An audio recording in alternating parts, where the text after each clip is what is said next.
अरविंद वालेकर की बड़ी चर्चा, पानी की समस्या पर गहरी चिंता और समाधान की दिशा में कदम। अंबरनाथ पूर्व जीवन प्राधिकरण के एमजीपी कार्यालय में अरविंद वालेकर द्वारा की गई चर्चा एक महत्वपूर्ण सामाजिक और राजनीतिक पहल थी। इस चर्चा में उन्होंने पानी की समस्या पर विशेष ध्यान दिया और उसके संभावित समाधान के लिए उपायों की चर्चा की। पानी की समस्या आजकल बहुत से शहरों और गांवों में एक महत्वपूर्ण मुद्दा बन गई है।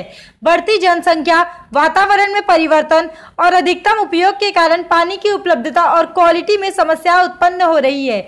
इसके परिणाम स्वरूप लोगों को रोजमर्रा की जिंदगी में भी पानी की समस्याओं का सामना करना पड़ रहा है। अरविंद वालेकर ने इस चर्चा के माध्यम से उन प्राधिकरण के पदाधिकारियों और कार्यकर्ताओं को संजाल में एकत्रित किया और उन्हें पानी की समस्या के प्रति जागरूक किया। उन्होंने रोगियों को भी इस बात के बारे में जागरूक किया कि वे उनके स्वास्थ्य पर पानी की कमी का कैसा प्रभाव पड़ सकता है। चर्चा में उन्होंने समस्या के संभावित समाधान के बारे में विचार किया, जैसे कि जल संचयन, पानी की धरोहर के लिए पुनर्प्राप्ति के अलावा अगर समाधान में देरी होती है तो मोर्चा निकालने की बात भी उन्होंने कही, जिससे समस्या के समाधान की दिशा को गति मिल सके। इस प्रकार अरविंद वालेकर ने इस समस्या के मुद्दे को उठाने में अपना सक्रिय योगदान दिया और समुदाय के सदस्यों को सामाजिक और राजनीतिक जागरूकता फैलाने के लिए प्रेरित किया।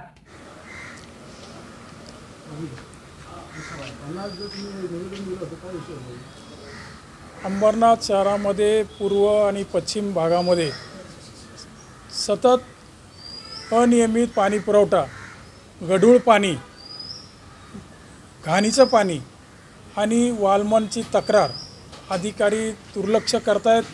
सगळ्या गोष्टीकडे वारंवार तक्रारी करून आम्ही मागच्या आठवड्यामध्ये एक पत्र सुद्धा दिलं की आम्ही हंडा मोर्चा काढू। त्यानंतर देखील काही अधिकारी येऊन भेटून गेले। त्यांनी सांगितलं की आम्ही काही प्रयत्न करतोय। त्यांनी प्रयत्न देखील केले काही ठिकाणी, परंतु आजही अंबरनाथमध्ये अनियमित पाणी पुरवठा, काही भागात 8-8, 10-10 दिवस पाणी मिळत नाही।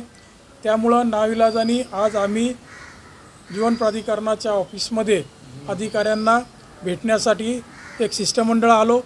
त्यांना आम्ही एक निर्वाणीचा इशारा दिलेला आहे की यापुढे आम्ही जीवन प्राधिकरणावर येणार नाही। आम्ही अंबरनाथकर छत्रपती शिवाजी महाराजांच्या चौकामध्ये ठिय्या आंदोलन करणार आहोत आणि मागचे अनेक वर्ष जास्तीचं पाणी मागण्याकरता, पाणी जास्त नागरिकांना मिळावं याकरता आम्ही सगळेजण प्रयत्न करतोय।